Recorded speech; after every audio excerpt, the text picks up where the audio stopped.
சிவலிங்கம். இந்த சுளைய பாருங்க, சுளையெல்லாம் சிவலிங்கம், சுளைகள் ஈன்ற வித்தெல்லாம் சிவலிங்கம்.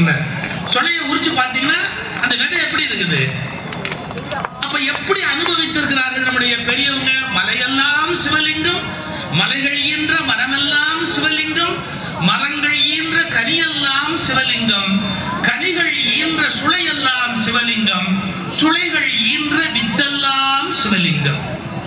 அப்படி எல்லாம் சிவலிங்கமா இருக்கிறது என்று சிவபெருமானை அனுபவிப்பார்கள்.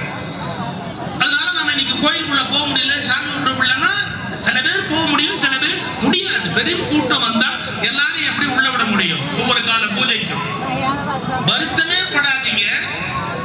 மலை அதை தரிசனம் பண்ணுகிற போது நீங்கள் சிவபெருமானுடைய அருளுக்கு பாத்திரமாகிறீர்கள். இதை முதல்ல உள்வாங்கிக்கங்க. இந்த மலை ஏதோ ஒரு காலத்துல எரிமலையாக இருந்திருக்கணும். இது சயின்ஸ்.